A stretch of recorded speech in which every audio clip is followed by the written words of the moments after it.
For today's video nga guys ay gagawa ulit ako ng Vietnam kite. 3 meters naman ang laki ng gagawin kong saranggola ngayon. Sa part nga na to ay inumpisahan ko ng assemblein yung frame ng gagawin kong saranggola. Hindi ko na nga binidyohan dito yung pagkakayas dahil nabot din ako ng ilang araw dito mga guys. Follow nyo na lang yung video mga guys kung napapaibig kayong gayahin.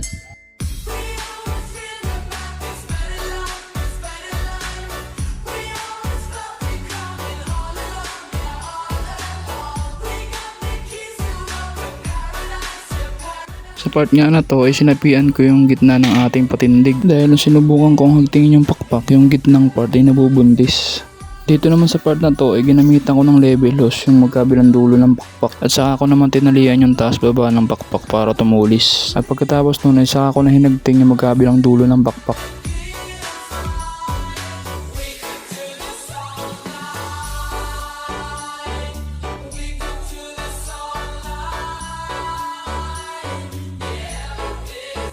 Sa part na to naman ay inumpisan ko ng sukatan ng pabalat yung ating backpack. Mirroring nga pala yung gagamitin ko method dito para isahan na lang yung pagugupit.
Sa part na to guys ay natapos ko na yung ating saranggola at ito na yung kanyang finished product. At kasunod naman ito ay ang ating pagte-test fly.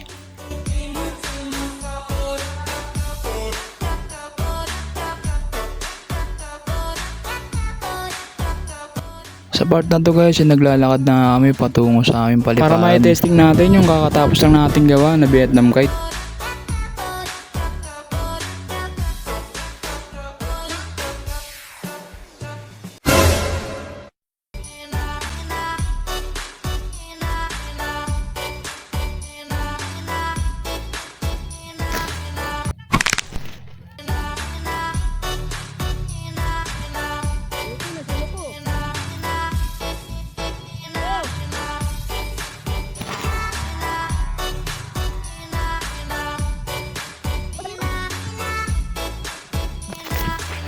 Yun na guys, walang hangin. Sa part nga na to guys, kung makikita nyo may butas na yung ating saranggola. Sa kadahilan nung nagkamali ng hagis yung ating tagatalang, nilagyan na natin yung tape yung butas para matuloy lang yung pag-test fly.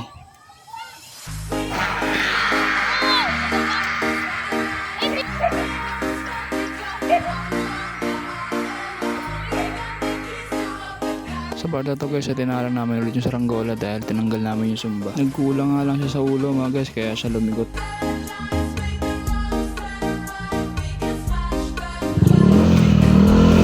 So yun mga guys, palipad na natin. Tinanggal natin yung sumba kasi nagka-problema to sa sumba. Kulang din sa ulo kaya medyo malikot pa siya. Ayan, maganit din.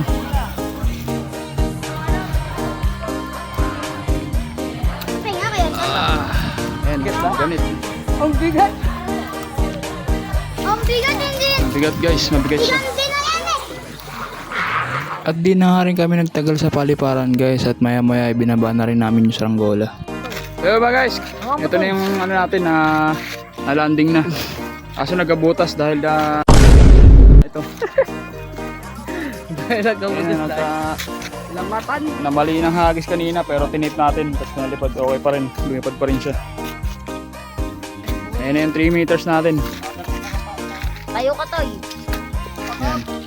Hanggang dito na nga lang muna yung video natin mga boss. Salamat sa inyong panonood. Hanggang sa muli natin pagkita. Paalam!